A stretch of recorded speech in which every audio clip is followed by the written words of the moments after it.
on va ici s'intéresser à quelques petites choses. Donc on va commencer ici par la manière dont on écrit les fonctions de manière générale, dont on introduit les fonctions. Donc pour notre main, on va toujours introduire quelque chose avec un int. Le type de notre main, ça va être int, et donc on va renvoyer un 0 pour savoir si l'algorithme a bien fonctionné. Après, si on veut définir une fonction de manière générale, on va commencer par écrire son type de retour, donc ce qu'elle va renvoyer comme type de valeur, le nom de la fonction, puis entre parenthèses, tous ses arguments. Et ces arguments, ça sera à chaque fois type suivi du nom. Donc ça, c'est assez important. Après, ce qu'on peut mettre, c'est devant le type, on peut mettre une constante. Ça veut dire que notre variable qu'on appellera dans la fonction ne sera pas modifiée par la fonction. Il restera constant, d'où le nom constant. Après, également, on peut mettre un petit signe « et » avant le nom, qui permet donc d'avoir une variable partagée. Donc le fait que la variable soit partagée, ça nous permet donc de modifier directement cette variable dans la fonction, et de pouvoir qu'elle soit modifiée dans la fonction, et qu'elle le soit toujours quand on ressort de la fonction. Parce que si jamais elle n'est pas partagée, qu'on a modifié dans la fonction, quand on ressort de la fonction, si on ne l'aura pas retourné spécifiquement cette variable, on ne l'aura pas. Il n'y aura pas de modification. Sinon, on va créer en fait une case mémoire, une autre case mémoire, et on modifiera dans cette case mémoire, mais pas dans celle de la fonction. Donc, je vais peut-être faire juste avec un exemple. Si jamais on a par exemple une case mémoire qui contient A, on est dans une fonction où on n'est pas partagé, on appelle juste A dans une fonction. Et bien ce qu'on va faire, c'est qu'on va créer pour cette fonction une case mémoire, une nouvelle case mémoire, qu'on va par exemple, qui va aussi peut-être s'appeler A ou qui va s'appeler autrement, mais qui va être à un autre endroit. Et on va peut-être modifier cette case mémoire, donc notre A il va être différent, on va l'appeler A tilde. Et quand on va ressortir la fonction, ça se trouve, on va retourner autre chose que A. On va retourner un résultat, on retournera res. Donc ici on aura une nouvelle case mémoire qui s'appellera res, mais en fait celle de A tilde sera perdue et là on aura toujours A. Donc on aura perdu ce qu'on a fait. Alors que si jamais on utilise une variable partagée,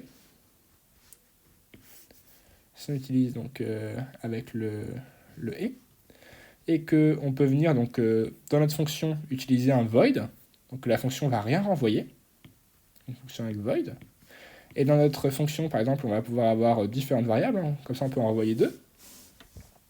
Et on mettra à chaque fois, on aura mis à chaque fois des variables partagées pour ces deux, pour A et pour B. Et bien, dans notre script principal, on avait une case mémoire pour A, une case mémoire pour B. Et bien, lorsqu'on va entrer dans le script de la fonction, on ne va pas avoir de nouvelle case mémoire parce qu'on va directement modifier dans celle principale.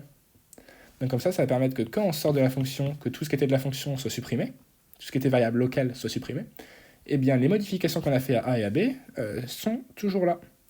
Et aussi ça permet donc d'avoir pas besoin de créer de nouvelles cases mémoire. Ça c'est l'avantage de ce petit « et ». Et donc l'avantage aussi, c'est qu'on peut faire des fonctions qui vont pouvoir modifier différents éléments, parce que dans C++, on ne peut pas retourner plusieurs éléments comme en Python. Donc le problème, c'est que si on veut avoir une fonction qui va modifier 2-3 éléments, une liste et un entier par exemple, on ne pourra pas retourner une liste et un entier. On va être obligé, donc, par exemple, d'utiliser un petit « et » comme ceci devant donc après le vecteur et après l'entier. Pour pouvoir avoir juste à, par exemple, mettre un void et ne pas avoir à renvoyer quelque chose, que les choses soient modifiées directement d'elles-mêmes. Maintenant, si jamais, juste pour une petite définition de récursivité, donc une fonction qui est récursive, c'est une fonction qui va appeler la même fonction dans elle-même, mais afin de résoudre un problème qui va être de taille inférieure. Donc à chaque fois, elle va rappeler la même fonction, mais avec un problème qui sera de plus en plus petit, jusqu'à arriver à un problème qui sera infinitésimal, ou très très très simple, et où on aura donc des conditions initiales pour résoudre ce problème simple, et puis au fur et à mesure, après, elle pourra remonter les piles pour résoudre le problème compliqué. Et petite dernière chose sur écriture et lecture. Donc si jamais on veut écrire dans la console, ou venir lire des données dans la console, il va falloir include IOStream. Donc pour cela, si on écrit, on va utiliser le cout et 2 fois inférieur. Et si on vient lire, on utilisera le cin, puis 2 fois supérieur. Et donc la valeur qu'on viendra lire, donc on mettra par exemple après A. Et donc ce que l'utilisateur rentrera, ça sera pris par la valeur de A. Donc A prendra la valeur de ce que l'utilisateur rentre lors du cin. Idem, pour le cout, on affichera par exemple la valeur de A. Donc on pourra par exemple mettre un cout suivi d'un cin, avec le cout demandant à l'utilisateur de rentrer telle commande, de rentrer par exemple un nombre, et le cin qui viendra récolter le nombre demandé.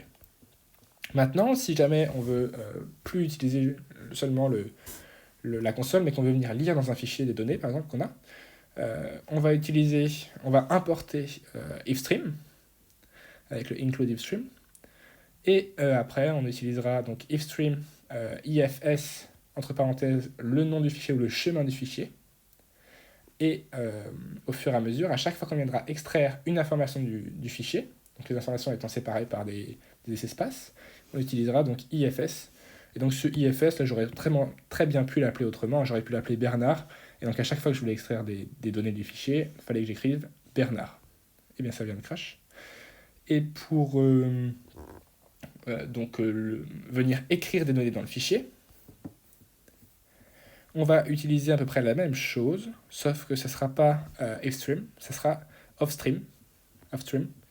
Donc include offstream, et donc on aura le offstream, pareil, un off suivi du chemin du fichier, et à chaque fois qu'on ira écrire quelque chose, on mettra offs 2 fois inférieur, et les choses qu'on veut écrire dans le fichier. Pareil, on aurait pu l'appeler autrement, on aurait pu l'appeler Gertrude au lieu de offs, et à chaque fois qu'on écrit ça, on vient écrire Gertrude à chaque fois ici, et ça marche très bien aussi. Et il ne faut pas oublier que pour ne pas avoir à écrire std, vu qu'on include quelque chose, il faut utiliser le using namespace std qu'on a juste ici, qui permet de simplifier la syntaxe. Voilà. Et bien sûr, pour le commentaire, c'est 2 slash, puis on peut écrire, tout ce qu'on écrira sur la fin de ligne sera pris en compte comme un commentaire et non comme du code. Et si on veut mettre tout un paragraphe en commentaire, un slash, puis suivi d'une étoile, et pour arrêter le paragraphe de commentaire, étoile, puis slash, pour refermer. Et surtout, on n'oublie pas les points-virgules. Voilà.